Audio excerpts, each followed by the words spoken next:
Happy Tuesday to everyone. This is the Roaming Prepper. First and foremost, I hope your week is going well, and I thank you all for being here today. I'm Pete. I'll be your host for this Tuesday talk show. Unfortunately, due to work commitments, I will not be able to do my live streams this week as I had hoped. The week of the 23rd of August, I'm going to have to pretty much through the week, it'll be a lot of pre-recorded stuff. Just got to get some work and life stuff done. I'm sure you guys understand. But thanks for coming by. Thanks for checking out the channel. And today I want to do a different type of Tuesday talk show. In the last 24 hours, I've become aware of a lot of civil unrest in various parts of the world. So today what I'd like to do as part of the conversation is do a deeper dive, a technical discussion, if you will, on the types of unrest we're seeing, and then how we as people in the preparedness community or folks of the preparedness mindset can align ourselves to survive, evade, or escape these kinds of situations. Now, for those of you who are unaware, obviously, we've got situations in Afghanistan, as everyone well knows. Well, in the last day, there have been a set of protests which, to some extent, have become riots in Europe called the XR protest or the Extinction Rebellion. And it's basically an environmental movement against energy companies and against the government of the various countries. On top of that, Portland has seen a resurgence in the left versus right conflict, specifically the Antifa slash Proud Boys, Patriots slash anarchist groups fighting it out in the streets. They've taken the battle back to the streets of Portland, and they're driving around, and they're getting more aggressive. So we can't stop as individuals. We can't stop people from protesting, or for that matter, having riots and hitting each other.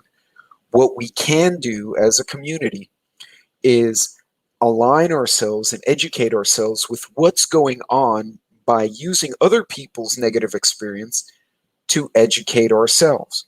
So that being the case, I'd like to start with the Extinction Rebellion. Extinction Rebellion is a protest group that is started by an environmental program, and we're going to go take a look at them right now. Bear with me just a moment as we navigate our way through some of the screens. Now, there are different types of scenarios we're seeing here. We're seeing one-sided riots, which is like XR riots or protests, where the individuals are angry at something, the government, the oil companies, car manufacturers, whatever it is. And this group A is lashing out at society, at the infrastructure. And when I say that, buildings, streets, burning cars, stuff like that. Then you have a two-sided riot, which is what we'd be seeing in Portland right now. This would be a case of left versus right, where you have the antis on one side, the anarchists, and the patriots or the right on the other, duking it out in the street. Now, last year we actually witnessed a three-sided riot. This was where you had the left, you had the right, and then you had the authorities smack in between. And in this case, unlike, say, a one-sided riot where one group is lashing out, but not necessarily targeting the authorities, what we saw last year was actually one group, both groups were not only lashing out at each other, but actively engaging the authorities. The authorities were no longer an intermediary, but they were actually a third participant, which is why we had so many cops get injured last year, whereas you're not seeing that in some of the protests this year because the groups are not focused on the cops, they're focused on something else. The cops simply have been to be in the way. And when I say cops, I use that generically for whatever the Prefectura, which is the military police in Argentina, the National Guard, the reserves, the army, whatever the country has, that authority entity. Let's take a look at what the Independent, a UK newspaper, is showing on their on their screen here. So let's bear with me just a second as I get this puppy going. And here we go. So now you're not going to see audio, but we're going to now, thus far, this particular Extinction Rebellion activist protests in London. There are a few things to note here, and I'm going to lower the volume. Notice that this is, for the most part, not violent. Now, notice the color palette here as well. You're looking at a variety of colors, right? We're looking at people who are dressed in different attire. These folks are dressed in, hold on a second. So we're having a little bit of a technical issue on my side, guys, so bear with me here. So here we go again. Let's try that one more time. Sorry about that. So looking at these groups right now. So here, we're going to share that screen again. And here we go. So they're protesting. Notice, for the most part, they're being disruptive in a peaceful way. They're sitting in front of parking lots, blocking traffic, blocking access. But you notice the diversity of attire, the diversity of people. It's a very colorful protest. So this is actually has not completely, this particular video has not completely degenerated into violence and rioting. Instead, they have speakers. It's more of a statement action. Now notice here, the people are dressed in common street clothes. It's casual. They're dressed, look at the color palette. And this is important because I keep going to this whenever I talk about civil unrest. The color palette looks like a bunch of normal people who just happen to be holding flags. They're wearing reds, they're wearing blues, they're wearing khakis, greens, dark colors, light colors. People of different cultures, different colors, different ethnicities, all traveling together. So this unrest thus far has been more a social unrest and more protest unrest. Now, if you were to walk out of your business office or you were trying to get home from whatever destination you were at, and you walked out into something like this, more than likely you're not going to have a very severe problem. If you're in street clothes, you can remain in street clothes. You may not want to walk against the crowd purely because it's difficult to walk against a large group of people. You could follow them or see this guy in the background here. And let's go back. I didn't stop fast enough. Let's go back here. Now look again. As they're walking, okay, you see this couple back here. He's in a t-shirt. There's a young lady behind him in a gray hoodie. They're crisscrossing. And I'm going to try and go back a little bit further so we can see those two again. So watch, as we're walking here, there they go again. You see there's white t-shirt guy over here. His girlfriend or his lady accompaniment is in a hoodie. And there they go. You see him? There she is. They're not walking against the crowd. They're not causing a scene. They're walking through the crowd. And the crowd, for the most part, and there they go. There's the guy, the girl's right behind them, behind this guy in the puffy jacket. This couple was trying to get from A to B. Now, they may be trying to get home. They don't look like they're participating in the action, but they're dressed like everyone else. Their color palette does not stand out. Notice they're not walking with the protesters nor against them. They're walking transverse. They're perpendicular to the path of travel of the protest. If you continue to watch them in the background, as the camera moves, you kind of stop here with this young lady. But you notice that couple's gone. They have absolutely left the screen. So if you notice, that was very good move on their part. They didn't wear anything provocative. They were in very generic clothes, no flags, no banners, nothing. They were simply trying to get somewhere else. So if you come out to this kind of protest, there's a march, the best thing you can do, if you can't conveniently walk up the sidewalk or on the edges of the march going in one direction, go across the march. 90 degrees, just kind of weave your way through, be polite, and get the hell out.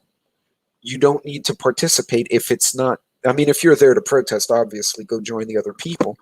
But notice, here's some more from the XR protest. Now these folks are singing, but they're in common street clothes. Again, they're folks in the background. If you look, and you can barely notice them back here, they're not participating in the protest, but they're still walking through. They're walking away. This is a great example. I'm going to stop sharing this for a second. That's a great example of how to navigate a small situation. It has not gotten out of hand. They're not being violent. Let's take another look at these same XR protests, and I believe this one is elsewhere in Europe because they were doing it simultaneously, which is typical in Europe. And let's look at the folks here and notice they're holding a protest. Again, common clothes, street clothes. So if you walked out not wearing anything really conspicuous, no one's going to notice you. Now, a few other recommendations. If you're in company attire, for instance, if they're protesting oil companies, you don't want to go out with your oil company shirt or your manufacturer shirt, whatever the company or entity is they don't like. You don't want to go out in the street with your logos showing. So a good recommendation, pay attention if you know protests may be planned, or as a general rule, carry an extra hoodie, an extra shirt, stuff that doesn't have company logos on it. It's not uncommon. Many of us work at jobs where we wear a company logo. But if it's not necessary, don't wear it. And in a case like this, if you were in that building in the back and you had to get across the group, you don't want to go out with your company ID tag wrapped around your neck. You don't want to go out with your company logo emblazoned on your arm. Throw a hoodie over you. Or change shirts, stick your stuff in a backpack, and discreetly walk through. You could very easily blend into this crowd. And as you notice, since they're being peaceful, getting through that group would not be very difficult. And you notice in the background, the buses are still going. They have not gotten to the point of being disruptive yet. Heck, you could even probably dress in a Halloween costume and walk around, and people would probably not notice you either. So again, if you notice, folks in the background, they're walking across the protests. Now, if it's not riotous and you want to kind of take in the views, that's fine. If they start getting rowdy, leave. Don't sit there until law enforcement comes in and bottles them in. And now you want to try and get out, but you can't because they're focused on the cops behind you. So again, this is a great example of a small, simple situation where really they haven't started rioting yet. Now, there were some arrests in other places, but it hadn't gotten to the point where they were actually arresting folks in large numbers. So, again, this is a great example of a more peaceful, one-sided protest. There's one group protesting some injustice or some aspect of the world they're not happy with. That group was peaceful, but even if they became riotous, if you looked at their attire, you could fit in very conveniently, not wearing anything overly obvious. No company logos, especially if they're protesting, energy companies or mining companies. If you're working for the government, you don't want to go out with your government ID tag around your neck. Off you go. So again, great example of a rather peaceful, uneventful protest, and how you can very quickly just slink your way on the outskirts out of the situation. Now, from here, we're going to go to something different. We're going to go now to the Portland riots. Now, these have not gone well. These particular protests have become violent. People are fighting. People are getting arrested. Now, this is an example of a two-sided protest. You have the left, the leftists, and you have the nationalists or the right, and they are butting heads with each other.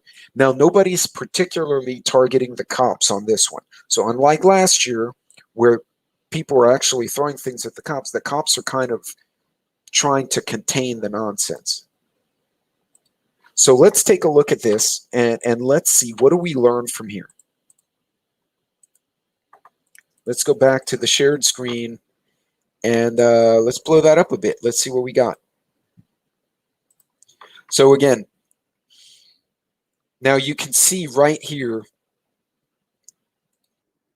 there have been the two groups. Now this is an older video. Now you notice they've delineated themselves. One group has flags. They have "Don't Tread on Me" logos. They have their attire. On the flip side, the other group has the red flags, and and you just saw it there, the little fist. So in this case, the two groups have actually labeled themselves almost like mini armies. They have their own flags, they have their own logos, their own attire. You have the Antifas, which are typically in black with either a red or black symbol of the hammer and sickle or the fist, depending on what they represent. And then on the other side, you have the right wing. So here's a classic example. Here's the flag of one side, here's the flag of the other.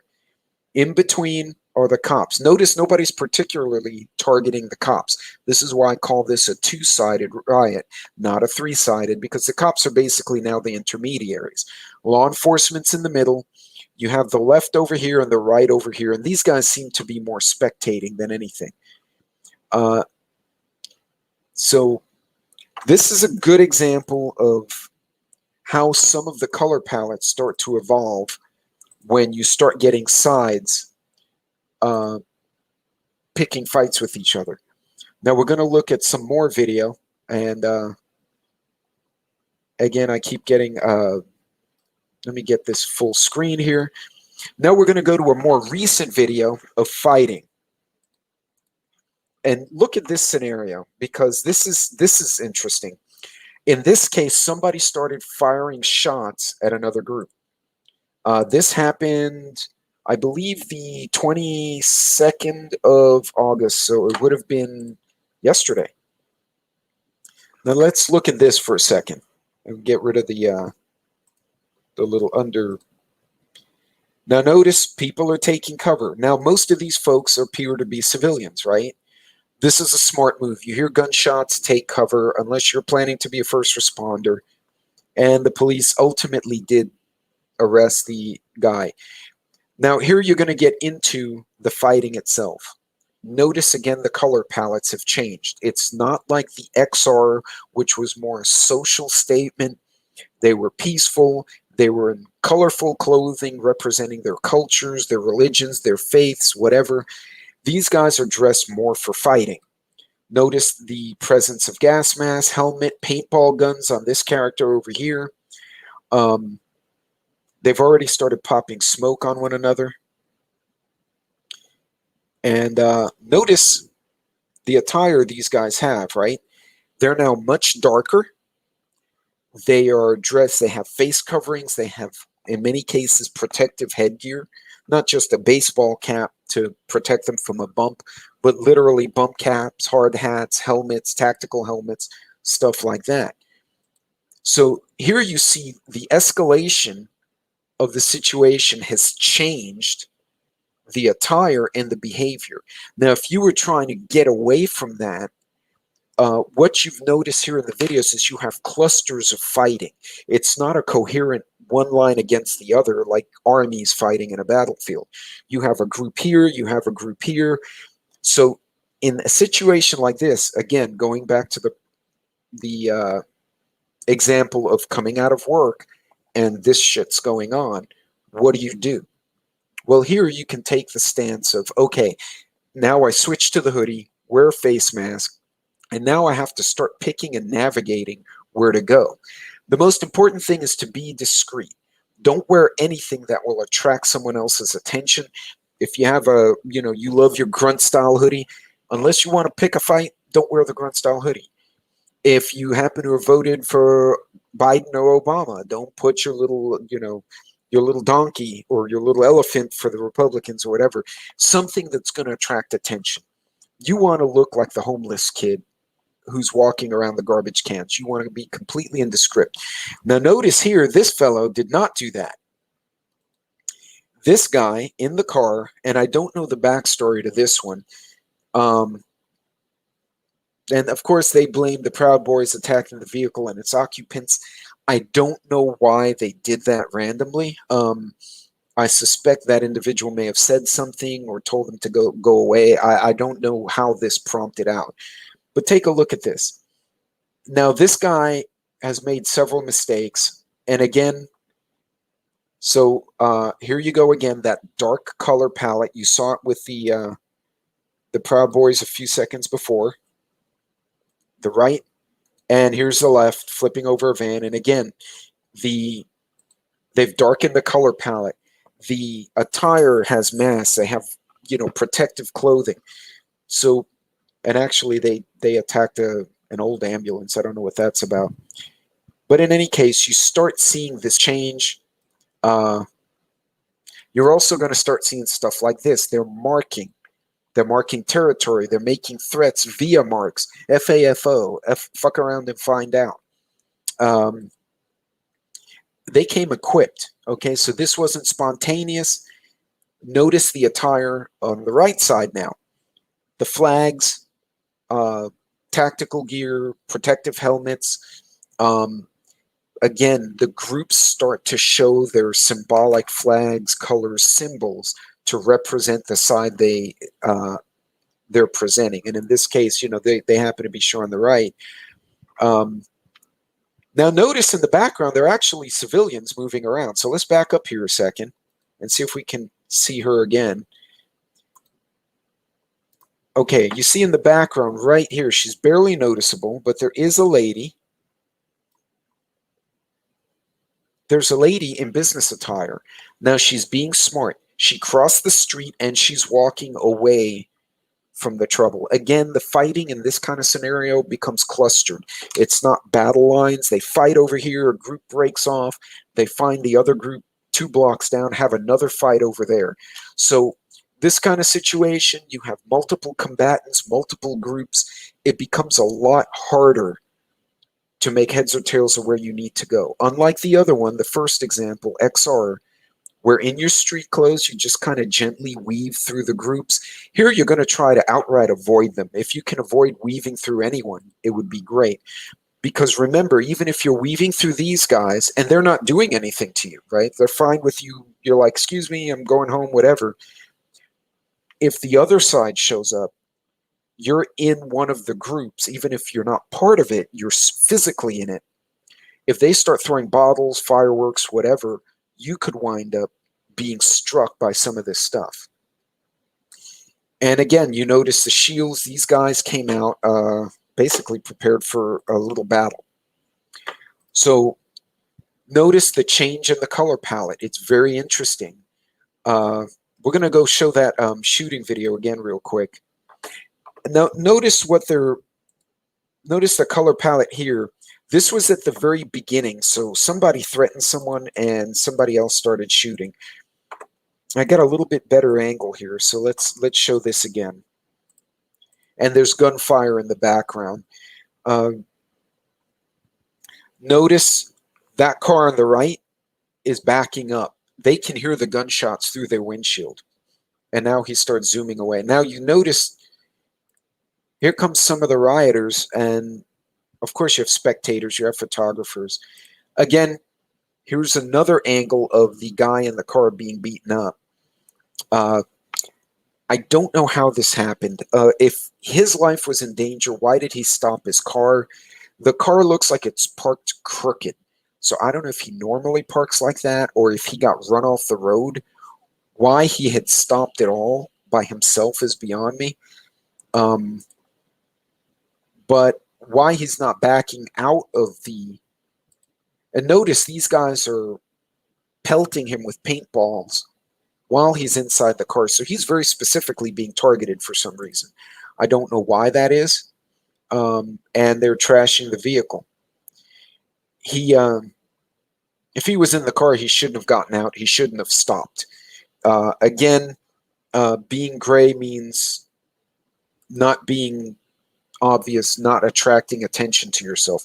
This person, obviously, I don't know what the situation is again, but the person got trapped in their own car. Why he's not driving away, I don't understand. At this point, you're in your vehicle, they're attacking your vehicle. That's an imminent threat to your life. Now, state laws be damned, at that point, I'm in fear of my life. He's not trying to drive away. I don't know if he lost his keys. I don't know the situation. It looks like there's some blood here. Or no, there's paint. I'm not sure. But this was a case where he did not go gray.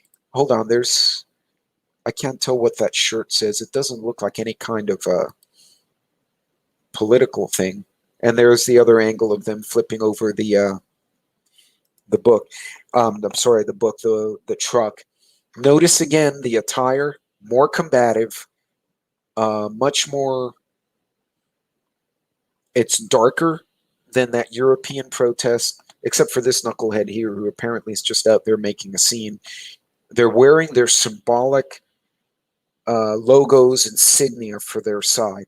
So again, you see two-sided fights, those insignias, whether it's the fist or the Antifa, hammer and sickle, the black flag of Antifa, or the Patriot Boys 3% or whatever the hell other symbol these groups have, that will also help you recognize who's who, so you don't inadvertently walk into one of the groups that then gets engaged with the other group, and you happen to be mistakenly stuck in one of the groups. You don't want to be there. You want to try and avoid them as much as possible. And again, I don't know why that guy's drop kicking an ambulance, but anyway. And this guy at the end, again, painful lesson for him. Be gray. He apparently did something wrong, because they randomly attacked a guy in the street and videotaped it. Maybe, maybe not. Typically, these groups will attack you if they have a reason to have been provoked. So don't provoke.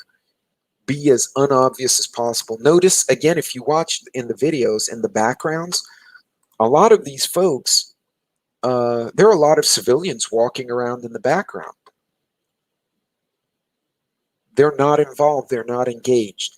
They're turning away and they're evading. Again, if you're trying to go through a group that's going in one direction, it's easier to go across 90 degrees, find an exit, and then escape than to try and go against the tide. If anything, going against the tide may attract more attention to you. Don't honk at them. Don't curse at them out the window. Obviously, if they attack your vehicle, depending on what you choose to do, you may have to defend yourself. You may have to drive away through people. Hopefully not. You want to be as unobvious as possible. Now, if you're stuck in the street and you can get into a hotel, a building, and lock down in there and avoid the street until the situation is calmed down, that's another option. So it's always a good idea, have a 24-hour bag or a get-home bag with an extra change of clothes, some toiletries, because you may be stuck somewhere until you can get back to your vehicle or you can walk home. So now we're going to move to Afghanistan, and this will be the third example. Now here we have a three-sided situation. You have the NATO troops, the US, British, German. You have the Afghani resistance, if you will, or the former government. Then you have the Taliban, and now we have ISIS, who now is making threats as well. So this is very complicated. This is a foreign country. For those of you who live in the West, getting caught in an international riot could be very dangerous. So again, as I've said in the past, if you're traveling, make sure you let your embassy, your State Department know, or whatever entity in your country, I'm going to be in this country for business, vacation, whatever, for these days. So the State Department or your embassy knows that they have an expat in country, whether it's for business or for pleasure, during that period of time. Let's take a look at these guys, though, because this is a very quickly evolving scene. And this one's apparently a bit graphic, so apologies for that. Now, so here you're seeing a video of the soldiers as they take civilians in. Now, This is a foreign country. Notice not the military attire, but the civilians. They're dressed in the cultural clothing of that country. So if you're traveling overseas or to a different country, it goes to the old adage, when in Rome, do as the Romans do. You don't want to stand out. Notice people here, that's the street palette or the street clothing for that environment. Notice these are not combatants, right? So you can very clearly make out who's on whose side. The soldiers are wearing uniforms. They're very clearly marked. You're also going to see people in distress, like this young woman here. This guy, probably heat exhaustion. Other people passing out. They're in a state of trauma. So that's a third factor you have to figure, not just traffic and people fighting, but also physical exertion beyond what you're normally used to, and your environment, the physical environment, heat, humidity, the temperature of the weather outside, rain, flooding. So you have a lot of factors you have to take in.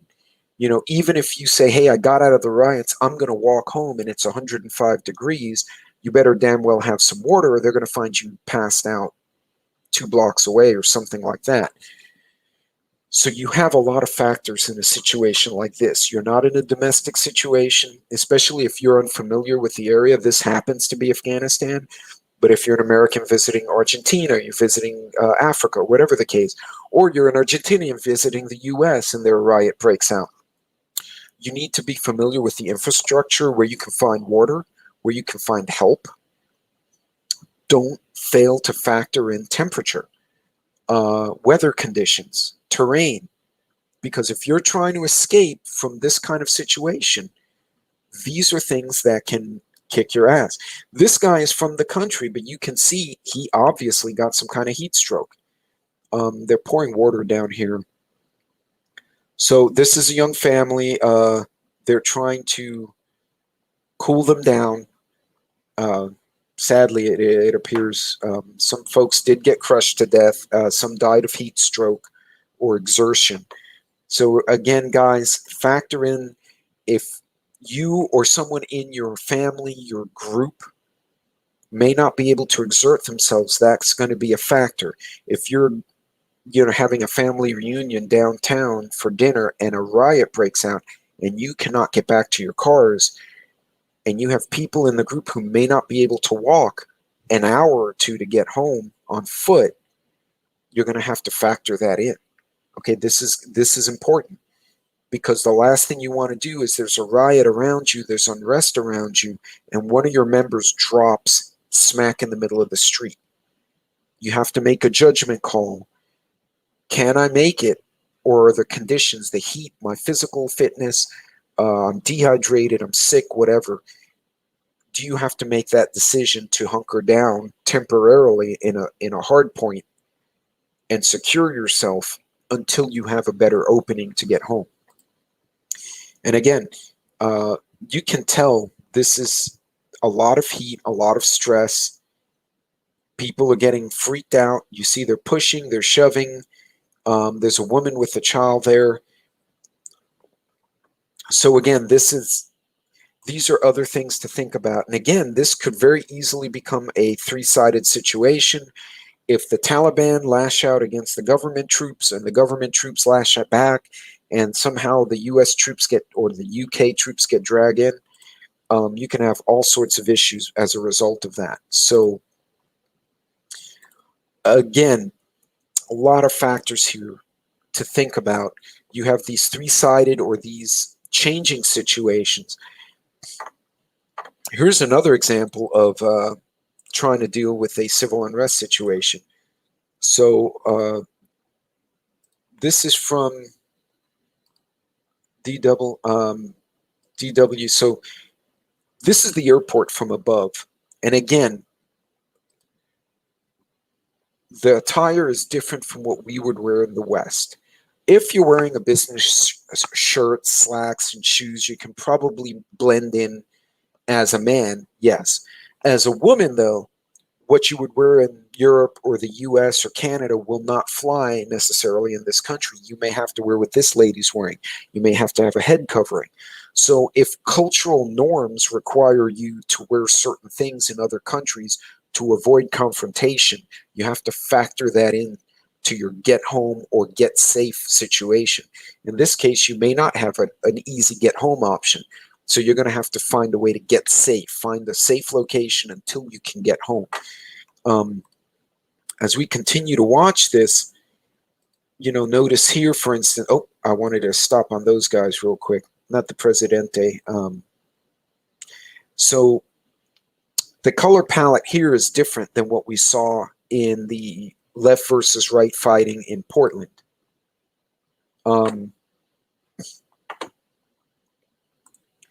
Here you're going to see situations where you're going to see people in actual uniforms, and they're going to be armed. So they won't be armed with paintball guns. They're going to be armed with weaponry. So let's take another look at the combatants. So you saw the soldiers earlier. So this would likely be a Taliban fighter. And again, these guys are dressed in, well, not body armor. They don't really have protective gear per se, but they're dressed in the attire of their group. They have their colors, they have their flags, they're carrying the typical weapon of that group. Again, you're seeing the color palette has changed. This is more a wartime color palette versus a riotous color palette. Notice here also the attire of the common folks. So if you're trying to blend in, they wear this longer garb than we normally do in the West. I don't know what it's called, so you have to forgive me. But you see, even the men wear these longer clothes. But if you were to go in a button shirt and slacks, you probably would not stand out too much. But as a female, you could stand out significantly if you're in this environment. You need to have head coverings. You need to, in some cases, cover your face. It would probably behoove you to know certain basic phrases of the culture, be they, oh, I don't know who this cat is. Here we go. And again, here's a good example of the females in the attire of that country. And again, that just happens to be this example. So if you're in an environment where wearing a suit and tie is very uncommon, you probably don't want to try to do a get-home movement in a suit and tie. You're going to stand out for some reason. Try to blend in. Pay attention to the color palettes upon arrival in the event you have to leave. Do a little homework. You could go on YouTube or the internet and see all sorts of resources. So again, get to know your stuff. These kind of things you can research on your own and start to learn how to react to these situations. So, friends, to close out, what are we looking at here? There are different types of scenarios in a civil unrest. There are riots. There are one-sided, two-sided riots. This is a war zone example. You need to be aware of the attire and the movement of groups, whether it's one group or multiple groups. You need to understand what the groups look like, and if you are or are not in a favored person to that group. If you're an American in a foreign country and they can pick you out as an American, you could wind up in a dangerous situation. So you want to learn how to be indescript in whatever country or area you're in. Remember, color palettes change. The social protest was very colorful, very peaceful. You start getting into fighting, the color gets dark, it becomes more camouflaged. They are equipped with hand or minor weapons and protective gear. If you go into a war zone, you have a whole different situation. Then you have to factor in things like local cultural norms. You don't want to attract attention to yourself for not wearing a head covering in a country that requires one. You don't want to wear insignia that may cause you to cause in the conflict. You also want to factor in the terrain and the temperature and the weather conditions. If it's very hot, if it's very cold, you could put yourself or part of your group at risk. And if someone drops, you're going to have a problem. So lessons to learn. environment, groups, their movements, the terrain, uh, insignias, and notice as the protests or the riots start to evolve, the color palette, the clothing, the demeanor will change. Be aware of those kind of changes. It could save you from injury, it could save you from getting hurt. In any case, ladies, gentlemen, boys and girls, and everybody, this is the Roaming Prepper. I'm going to call it out for now. I'm going to sign off. Thank you for stopping by. Please, if you have any questions or any concerns, or you don't understand something we talked about, please leave something in the comments below. Thank you for coming to check out the video. I wish you all a blessed week. Stay safe, be righteous, and if you can help someone out, do it if you can. And Godspeed to everyone on the road. Take care.